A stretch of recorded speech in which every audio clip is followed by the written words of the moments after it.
दास प्रसन्न। दर्शकों, संत रामपाल जी महाराज की जितनी भी आध्यात्मिक वीडियो हैं, वो अध्यात्म ज्ञान से परिपूर्ण होती हैं। इनको केवल एक वीडियो न समझें, इनको वो ग्रंथ समझें जिसमें सिलेबस और सिलेबस को समझाने वाला टीचर साथ साथ चलता है। कृपया इस वीडियो को पूरा देखें, बार बार देखें।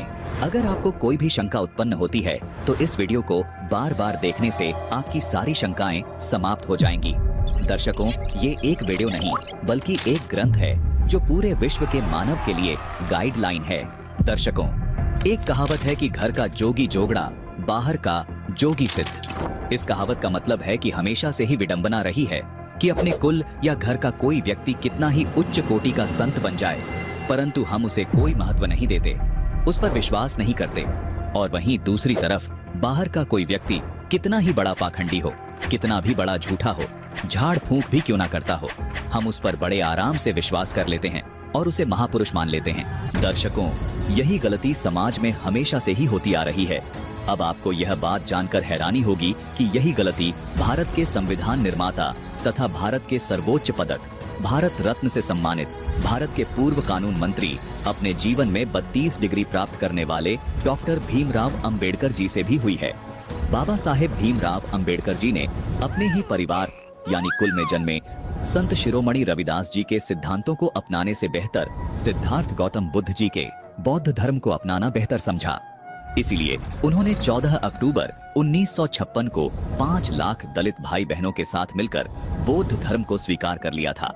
दर्शकों, संत रामपाल जी महाराज का कहना है कि दलित समाज के 5 लाख भाई बहनों को बौद्ध धर्म में ले जाने से पहले क्या बाबा साहेब भीमराव अंबेडकर जी ने संत शिरोमणि रविदास जी के सिद्धांतों का अध्ययन नहीं किया, तो उन्हें उनको सिद्धांतों में ऐसी क्या त्रुटि मिली जो उन्होंने संत शिरोमणि रविदास जी के धम्म यानी पथ पर चलने की बजाय बौद्ध धम्म को अपनाना ठीक लगा।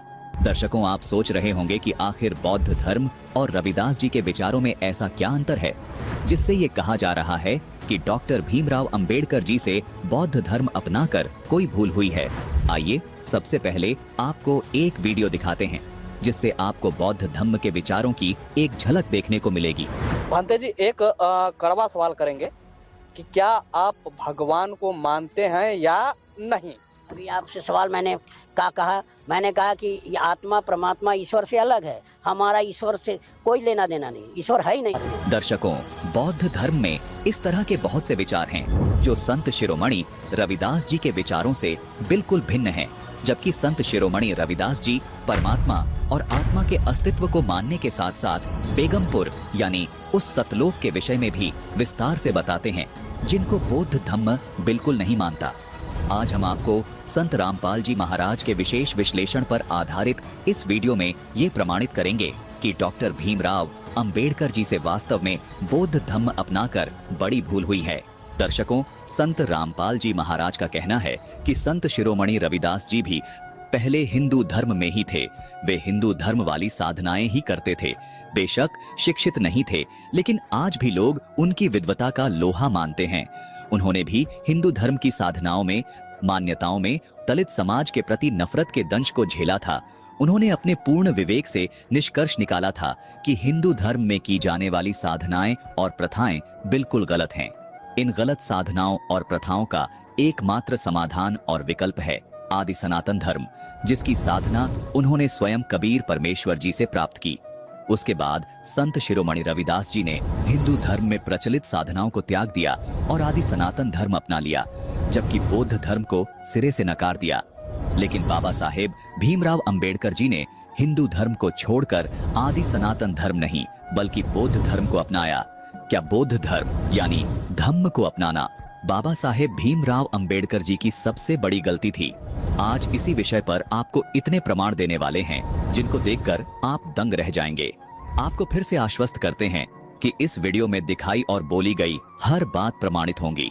जो भी दिखाया जाएगा वो सच ही दिखाया जाएगा, सच के सिवा कुछ नहीं दिखाया जाएगा। दर्शकों, ये हैं रविदासीय धर्म के प्रवक्ता श्री विक्रम जी, जिनको आज इस बात का बहुत दुख है कि डॉक्टर भीमराव अंबेडकर जी को उस समय बौद्ध धर्म को नहीं बल्कि अपने इस रविदासीय धर्म को अपना लेना चाहिए था। कलकत्ता में है, पश्चिम बंगाल में, और हम जिस गुरुद्वारे में हैं उस गुरुद्वारे के बारे में कहा जाता है कि भारत का सबसे पुराना संत रविदास गुरुजी महाराज जी का गुरुद्वारा है, सबसे पुराना मंदिर है, बनारस से भी पुराना और दिल्ली वाले से भी पुराना। तो आज हम बात करेंगे कि रविदासिया धर्म क्या है। हमारे साथ हैं विक्रम सिंह रविदासिया जी, जो आर्मी में थे और अभी श्री गुरुद्वारा रविदास महाराज जी धर्म प्रचारक कमेटी के प्रेसिडेंट हैं। हम और हमारे दर्शक जानना चाहते हैं कि रविदासिया धर्म क्या है। जय गुरुदेव, धन गुरुदेव। हर्षो हीरा छाड़ के करयान की आस, ते नर दो जग जाएंगे सत पाखे रविदास। सो साध संगत जी, पहले तो मेरा नाम विक्रम सिंह रविदासिया, इंटरनेशनल प्रचारक, रविदासिया धर्म भारत। आज आप जो 1937 में तिलजिला में सतगुरु रविदास महाराज जी का गुरुद्वारा जहाँ हम बैठे हैं, ये 1937 में बना था। ये बाबू जगजीवन राम जी की देन है, उन्होंने इधर बनाया था। और सबसे पहली जो महासभा बनी थी गुरु रविदास महाराज जी के नाम पे, वो भी 1965 में जो भारत में हुई थी, वो भी बाबू जगजीवन राम ने की थी। रही बात अभी रविदासिया धर्म की, सतगुरु रविदास पिता महाराज जी का जन्म 1377 में बनारस में हुआ। वो ज्योति ज्योत जब वो समाये इस धरती से चले गए, वो 1528 में हुआ। अगर 4 बंदे जे मिल जाते, हमारे ही बाबू मंगूराम, जगजीवन जी, अम्बेडकर जी और जे शहीद उधम सिंह, तो कहानी कुछ और ही होती है हमारी। और ये घुटने टेकते हमारे जितने ब्राह्मण है, बनिए लोग, जितने गांधी हैं पार्टी। लेकिन वही बात, कोई इधर खिल गया, कोई इधर चल गया, किसी ने साथ नहीं दिया, सब अपना अपना ही बढ़ावे के लिए वो चक्कर में रहे। अगर ये सब हो जाता तो बहुत बड़ी बात हो जाती। अगर अम्बेडकर जी ने आज धर्म को अपना लेना चाहिए था उस टाइम। दर्शकों, हम आपको आश्वस्त करते हैं कि यदि आप इस वीडियो को पूरा देखेंगे तो आप अपने दांतों तले उंगलियां दबाने पर मजबूर हो जाएंगे, क्योंकि संत रामपाल जी महाराज ने इस वीडियो में बहुत अजब गजब प्रमाण दिए हैं। संत रामपाल जी महाराज द्वारा दिया गया यह निर्णायक ज्ञान आपको आध्यात्मिकता के उच्च शिखर तक ले जाएगा। दर्शकों, ये बात किसी से भी छिपी नहीं है कि डॉक्टर भीमराव अंबेडकर जी कितने सुशिक्षित थे। उन्होंने अपने पूरे जीवन में 32 डिग्री प्राप्त की थी। दर्शकों, हमें इस बात का गर्व है और हम भारत रत्न तथा भारत के संविधान निर्माता भीमराव अंबेडकर जी का तहे दिल से सम्मान करते हैं, जिनकी बदौलत हमें एक निर्मल निर्विवाद सर्व कौम के हित में एक ऐसा संविधान प्राप्त हुआ जिस कारण से आज भारत देश का प्रत्येक नागरिक अपने अधिकारों को प्राप्त कर पा रहा है। लेकिन दर्शकों, इस बात का भी बेहद खेद है कि बाबा साहेब भीमराव अंबेडकर जी ने संत शिरोमणि रविदास जी के सिद्धांतों को न मानते हुए बौद्ध धर्म के प्रवर्तक सिद्धार्थ गौतम बुद्ध जी के सिद्धांतों को तवज्जो दी। बाबा भीमराव अंबेडकर जी ने 14 अक्टूबर 1956 को 5 लाख दलित भाई बहनों के साथ मिलकर बौद्ध धर्म को स्वीकार कर लिया था, जबकि उस समय बौद्ध धर्म भारत में अपनी आखिरी सांसें गिन रहा था, यानी बौद्ध धर्म भारत से लगभग खत्म हो चुका था। लेकिन डॉक्टर भीमराव अंबेडकर जी ने 5 लाख दलितों के साथ बौद्ध धर्म को अपनाकर इसे दोबारा फैलने का मौका दिया, जिस कारण इस बौद्ध धर्म को अपनाने से करोड़ों लोग नास्तिक बने। दर्शकों, आइए आपको बौद्ध धर्म तथा गौतम बुद्ध के इतिहास से रूबरू करवाते हैं, जिस बौद्ध धर्म को बाबा साहब भीमराव अंबेडकर जी ने 5 लाख दलितों के साथ मिलकर अपनाया था। तो चलिए वीडियो की शुरुआत करते हैं और बौद्ध धर्म के बारे में पढ़ना शुरू करते हैं। तो बौद्ध धर्म के संस्थापक आप सबको पता होगा कौन है? महात्मा बुद्ध, यानी कि गौतम बुद्ध। इन्हें एशिया का ज्योतिपुंज, लाइट ऑफ एशिया भी कहा जाता है महात्मा बुद्ध को। तो बौद्ध धर्म के संस्थापक हैं महात्मा बुद्ध और इन्हें एशिया का ज्योतिपुंज कहा जाता है। और गौतम बुद्ध का जन्म कब हुआ था? तो 563 ईसा पूर्व इनका जन्म हुआ था कपिल वस्तु के लुम्बिनी नामक स्थान पर। ये अब कहाँ पर है? तो ये जगह अब नेपाल में है। तो इनका जन्म कपिल वस्तु के लुम्बिनी में हुआ था, जो वर्तमान में नेपाल में है। और गौतम बुद्ध के पिता का नाम क्या था? शुद्धोधन। और माता का नाम क्या था? महामाया, जिन्हें माया देवी भी कहते हैं। तो महामाया इनकी माता का नाम था और पिता का नाम था शुद्धोधन। और गौतम बुद्ध की माता की मृत्यु इनके जन्म के 7वें दिन ही हो गई थी, इसीलिए इनका जो लालन पालन था इनकी सौतेली माँ प्रजापति गौतमी ने किया था। तो इनकी माँ की मृत्यु इनके जन्म के 7वें दिन ही हो गई थी। तो इसके बाद इनका पालन पोषण इनकी सौतेली माँ प्रजापति गौतमी ने किया था। और गौतम बुद्ध के बचपन का क्या नाम था?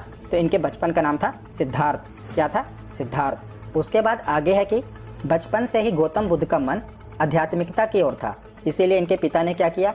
इनका विवाह 16 वर्ष की अवस्था में ही यशोधरा के साथ करा दिया। किसके साथ? यशोधरा के साथ। और इनका एक पुत्र हुआ। पुत्र का नाम क्या था? तो इनके पुत्र का नाम था राहुल। नाम याद रखिएगा, गौतम बुद्ध की पत्नी का नाम था यशोधरा और इनके बेटे का नाम था राहुल। तो जो गौतम बुद्ध हैं, जब ये पैदा हुए थे ना, तो एक ऋषि ने एक भविष्यवाणी की थी इनके पिता के सामने कि जो आपका ये बेटा है, यानी कि जो गौतम बुद्ध हैं, ये बड़े होके बहुत बड़े सन्यासी बनेंगे। जो सुनकर इनके पिता काफ़ी निराश हो गए, क्योंकि इनके पिता राजा थे और वो चाहते थे इनका बेटा भी राजा बने। पर जब ये ऋषि ने भविष्यवाणी की कि इनका बेटा बड़ा होकर क्या बनेगा? सन्यासी बनेगा, तब से राजा ने ठान लिया कि मैं अपने बेटे को कोई भी दुख नहीं दिखाऊंगा, ताकि उसका मन वैराग्य की ओर ना जाए। इसीलिए उन्होंने राजमहल में ऐसी व्यवस्थाएं कर दी कि गौतम बुद्ध ने जब तक विवाह हो गया तब तक उन्होंने कोई भी बूढ़ा आदमी नहीं देखा, ना उन्होंने किसी व्यक्ति की मृत्यु देखी। मतलब कि सब दुखों से उन्हें परे रखा गया। पर एक दिन क्या हुआ कि गौतम बुद्ध अपने राजमहल से बाहर निकले और साम्राज्य में घूमने के लिए चल पड़े। तो भ्रमण के दौरान इन्हें व्यक्ति जीवन की 4 अवस्थाओं को देखा, जिसके बाद इनके मन में वैराग्य उत्पन्न हो गया।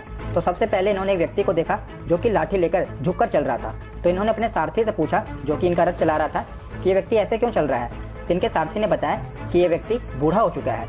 तो इन्होंने इसे पहले किसी भी बूढ़े व्यक्ति को नहीं देखा था। तो इन्होंने पूछा, क्या मैं भी बूढ़ा होऊंगा? तो इनके सारथी ने जवाब दिया कि हाँ युवराज, सभी को एक न एक दिन बूढ़े होना है। उसके बाद जो अगला व्यक्ति इन्होंने देखा वो एक बीमार व्यक्ति था। उसके बाद इन्होंने एक शव को देखा। तब फिर इन्होंने अपने सारथी से पूछा किसे क्या हो गया? तो उन्होंने बताया कि ये व्यक्ति मर चुका है। तब इनको पहली बार पता चला कि कोई व्यक्ति मरता भी है। तब इन्होंने पूछा, क्या मैं भी मरूंगा? तब इनके सारथी ने बताया, हाँ युवराज, जितने भी व्यक्ति हैं सब एक न एक दिन मरेंगे। मतलब कि जिन्होंने भी जन्म लिया इस धरती पर, सबको एक न एक दिन मरना है।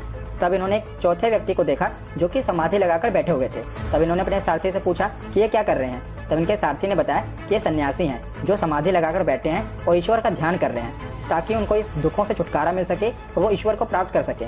तब इन चारों चीज़ों को देखकर जो गौतम बुद्ध थे, उनके मन में वैराग्य उत्पन्न हो गया। मतलब कि वो काफ़ी दुखी हो गए कि एक न एक दिन मुझे भी मरना है, मैं भी बूढ़ा होऊंगा। इसीलिए उनके मन में वैराग्य उत्पन्न हो गया। अब उन्होंने भी ठान लिया कि वो भी सन्यासी बनेंगे। दर्शकों, जैसा कि आपने देखा कि इस वीडियो में बताया गया है कि एक वृद्ध व्यक्ति को, एक बीमार व्यक्ति को, एक मृत व्यक्ति तथा एक सन्यासी व्यक्ति को देखकर सिद्धार्थ गौतम जी के मन में परिव्राजक बनने का ख्याल आया और उन्होंने घर को और परिवार को त्याग दिया